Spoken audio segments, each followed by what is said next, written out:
Okay, very basic stuff. Percept and concept, experience and thought. Knowledge is the union of experience and thought, or the union of percept and concept. You have to have the experience to go with the thought. Otherwise, if you just get something from reading a text, you can get, if you read the text carefully of Rudolf Steiner, something that's called understanding. And if you read the introductions to Theosophy and to occult science, you will find him talking a lot about understanding. It's only in the epistemological works, the first three works, that he talks about knowledge. And if you do self-observation, which you can do, it's possible to distinguish in the life of the soul, your own soul, your relationship to objects that you consider that you know. You can perceive through introspection whether an idea you have is a belief, understanding, or knowledge. And these are three quite discernible orientations between the I and its concept objects. Now, what did Rudolf Steiner say in The Philosophy of Freedom at the end of the first preface, which has been republished and republished every time that book was republished? I hope they're still publishing it, because it's the very last sentence. And it ought to be tattooed on the forehead of everybody on the Vorstand, so that when they look around the room at each other, it's there. Sorry, that's a bit of an exaggeration, but here's what he said. One must be able to confront an idea and experience it. Otherwise, one will fall into its bondage. Now, why did he say that? He said that because thought is real. It's just as real as the sense world. When we think in a realm in which the real spiritual interacts and interpenetrates with our consciousness and our I. And if we're going to wake up there and we're going to have knowledge about what goes on there in our relationship to ideas and to concepts, we need to be able to perceive quite exactly what's involved.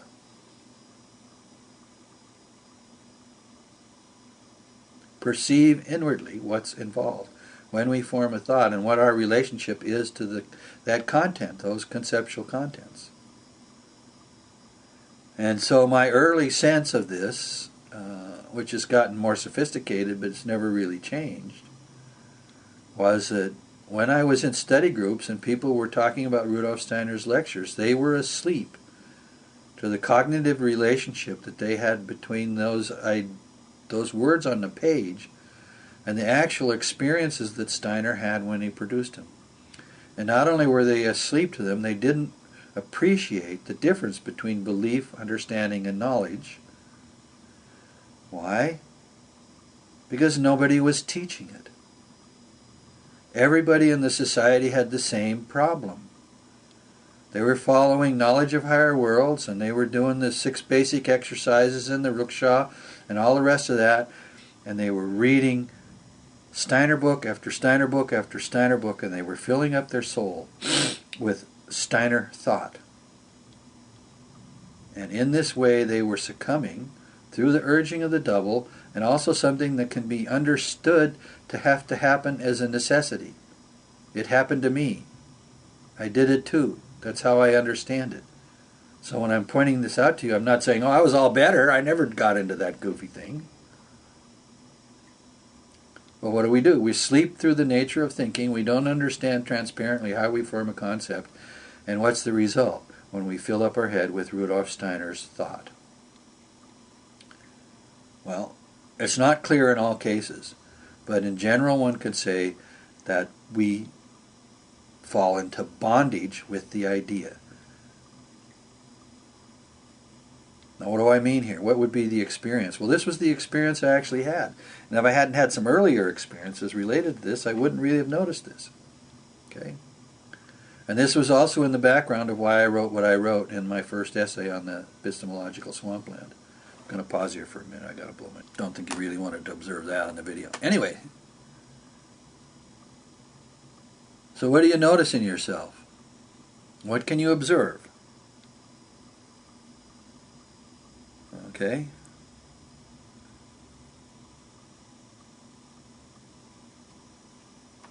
When I read a text, I engage in an interpretation of the text.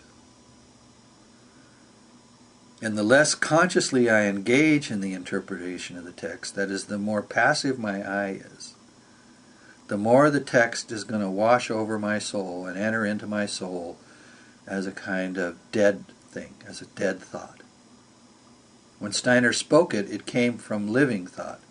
When it got on the page, it was entombed. I have to resurrect it in my mind, and I have to be awake to how I go about doing that. I have to understand that I resurrect the thought on the page in my own mind. Okay?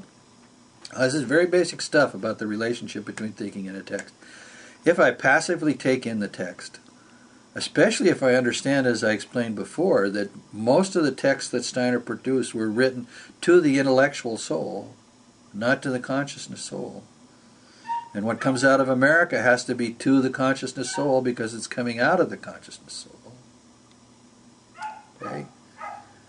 When that material enters into the soul and as a kind of a dead thing, it gets parked in memory. And people come to study groups, and then they get into a kind of competition. And this is one of the things I observed. People trying to top each other with Steiner quotes. Instead of producing in that situation something from their original thinking, they would try to outquote each other with Rudolf Steiner.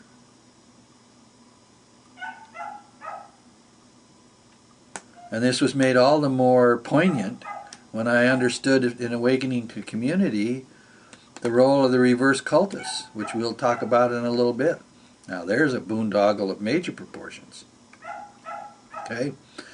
So here we are, we have people coming into study groups, and the general anthroposophical culture, having not connected itself to the epistemological works, to objective thinking, and not having really practicing a science of the mind, doesn't know the dangers of everybody running around reading Steiner and Steiner and Steiner and talking about things as if because they read it in Steiner, they were talking about a fact of which they have knowledge. Now, you don't think that happens? Well, I was in Fair Oaks, in might have been 2004, thereabout, and the head of the pedagogical section came and gave a lecture, and he stood up in the top of the stage there behind the lectern, and he said, "We know through Rudolf Steiner that," and then he proceeded to pronounce some concepts that he'd gotten in reading that are used in Waldorf about the nature of the child. Now I don't know precisely or exactly what he meant, but it sure sounded like the only thing he had to do to have knowledge was to read it in Steiner. And Steiner never said that, he never encouraged that.